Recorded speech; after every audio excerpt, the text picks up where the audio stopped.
ကဲအခုချစ်ကန်ပတ်ခေါ်ကြက်သားမုံလေးလှုပ်ရှားကြမယ်နော်ဒါလေးကတော့မုံသားအတွက်ဂျုံကို2မျိုးနယ်ထားတာပါအလုံးကြီးကရေဂျုံဖြစ်ပြီးတော့အလုံးသေးလေးကစီဂျုံပါဂျုံ2ခုနှက်ထားတဲ့အချိန်မှာကြက်သားလေးချက်ပါမယ်ကြက်ကြိတ်သား30သားသုံးထားပါတယ်အာလူတစ်လုံးသုံးထားပါတယ်အခုစပြီးတော့ကြက်သွန်ပြူကိုစီတက်ပါမယ်ကြက်သွန်ပြူလေးနည်းနည်းညိုလာပြီဆိုလို့ရှိရင်ကြက်သွန်နီတွေကိုထည့်ပါမယ်နော်ကြက်သွန်နီကိုခဏမှွေပြီးတော့ခဏနေရင်ကြက်သားထည့်ပါမယ်ရတာအတွက်ထည့်မယ်မဆလာများများထည့်ရပါမယ်နော်ကြက်သားမြုပ်ယုံရေထည့်ပြီးတော့ရေကုန်လို့ရှိရင်ခက်6လေးအနေထားရပြီဆိုလို့ရှိရင်တော့ကြက်သားချက်တာရပါပြီနော်ကြက်သားချက်ပြီးသွားပြီဆိုတော့ဂျုံလေးတွေကိုစလုပ်မယ်နော်ရေဂျုံကိုပုံမှာပြထားတဲ့အတိုင်းအညီမျှအလုံးလေးတွေလုံးပါမယ်နော်စီဂျုံကိုလည်းအညီမျှအလုံးလေးတွေလုံးပါမယ်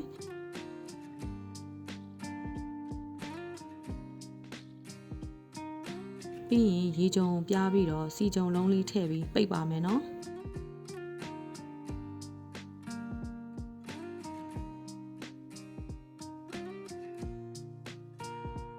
စီဂျုံထည့်ပိတ်ထားတဲ့အလုံးလေးတွေကိုပုံမှာပြထားသလိုပဲပြားလိုက်ပါမယ်ပြားပြီးသွားပြီဆိုလို့ရှိရင်အလိတ်ကလေးဖြစ်အောင်ပြန်လိပ်ပါမယ်အခုလိုလေးတွေအကုန်လိုက်လုပ်ရမယ်နော်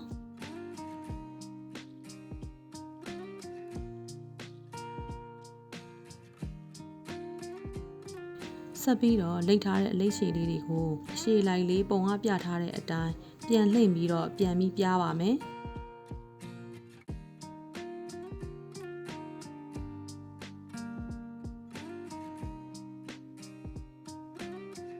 ပြားပြီးသွားရင်ပုံအားပြထားသလိုမျိုးပြန်လိပ်ရပါမယ်အခုလိုမျိုးလေးပြန်ပြီးလိပ်ပြီးသွားပြီဆိုလို့ရှိရင်တော့အလယ်မှာအညီများဖြတ်ပြီးတော့မုံစားလုပ်လို့ရပါပြီအလိပ်တစ်ခုကိုဖြတ်လိုက်လို့ရှိရင်2ခုရတော့မုံ2ခုစာရပါတယ်အခုကြက်သားစပြီးအစာသွတ်မယ်နော်ပုံမှာပြထားသလိုမျိုးခုနကတော့ဖြတ်ထားတာလေးကိုယူပြီးတော့ပုံအားပြထားတဲ့ဘတ်ချမ်းကနေပြီးတော့ဒလိန်တုံးလေးနဲ့ပြားလေးဖြစ်အောင်လုပ်ပါမယ်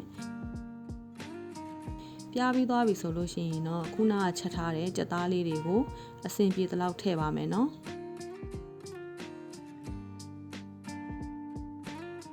ကြက်သားထည့်ပြီးသွားပြီဆိုလို့ရှိရင်မုံကိုဘဲသားမုံလေးလိုမျိုးပြန်ပြီးပိတ်ပါမယ်